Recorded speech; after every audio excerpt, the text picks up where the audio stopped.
Assalamualaikum warahmatullahi wabarakatuh. Saya akan mempresentasikan hasil kerja saya.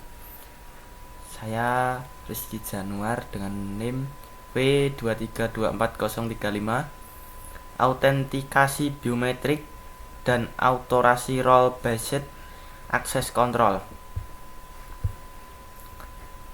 Autentikasi biometrik adalah metode verifikasi identitas yang menggunakan karakteristik fisik atau perilaku unik individu seperti sidik jari, wajah, suara, atau iris mata. Jenis-jenis autentikasi biometrik: 1. Sidik jari. 2. Pengenalan wajah. Pengenalan wajah menggunakan kamera untuk menangkap dan menganalisis fitur wajah. Umumnya digunakan pada smartphone dan sistem keamanan publik. 3. Pola iris. Memanfaatkan pola untuk pada iris mata. Memerlukan perangkat khusus untuk pemindaian, pengenalan suara, menganalisis frekuensi dan intonasi suara individu, rentan terhadap pemalsuan menggunakan suara rekaman.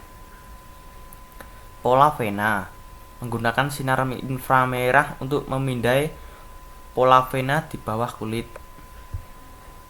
Keunggulan autentikasi biometrik: 1. Tingkat keamanan tinggi.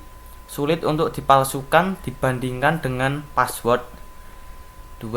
Kemudahan penggunaan. Proses verifikasi yang cepat dan praktis. 3. Keunikan setiap individu memiliki karakteristik biometrik yang unik. 4. Efisiensi. Mempercepat proses autentikasi tanpa perlu mengingat password. Kelemahan autentikasi biometrik: 1. Privasi, kekhawatiran tentang pengumpulan dan penyimpanan data biometrik. 2. Biaya implementasi, memerlukan perangkat dan teknologi khusus. 3. Kesalahan pengenalan, faktor kesehatan atau emosi dapat mempengaruhi akurasi. 4. Risiko keamanan data. Data biometrik yang dicuri dapat digunakan untuk penipuan. Contoh penerapan autentikasi biometrik: 1. Keamanan smartphone, menggunakan sidik jari atau pengenalan wajah untuk membuka kunci. 2. Sistem keamanan bandara, pengenalan wajah untuk identifikasi penumpang. 3. Absensi karyawan, menggunakan sidik jari untuk mencatat kehadiran. 4. Pengawasan publik, pengenalan wajah dalam sistem CCTV untuk keamanan publik. Autorisasi role based access control. Role based access control atau bisa disebut RBAC adalah model akses kontrol yang memberikan hak akses kepada pengguna berdasarkan peran atau role yang mereka miliki dalam suatu organisasi. Dalam RBAC, akses ke sumber daya sistem seperti data, aplikasi, dan layanan ditentukan oleh peran yang diberikan kepada pengguna, bukan oleh identitas individu mereka.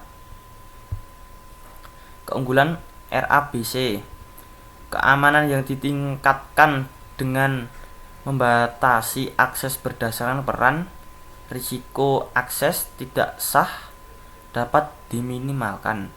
Manajemen yang mudah, mengelola izin berdasarkan peran lebih mudah dibandingkan dengan mengelola izin untuk setiap pengguna secara individual.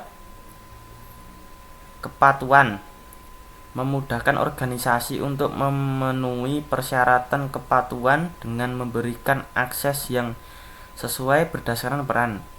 Fleksibilitas: peran dapat dengan mudah ditambahkan, diubah, atau dihapus sesuai dengan kebutuhan organisasi. Contoh penerapan RBAC: Sistem manajemen proyek. Dalam aplikasi manajemen proyek, peran seperti admin, manajer proyek, dan anggota tim dapat memiliki izin yang berbeda untuk mengelola proyek, melihat laporan, atau mengedit tugas.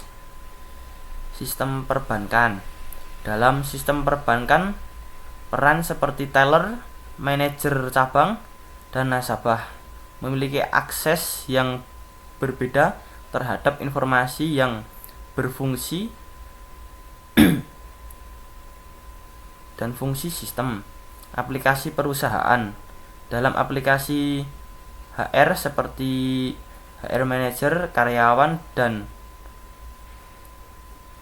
pengunjung dapat memiliki akses yang berbeda terhadap data karyawan dan laporan.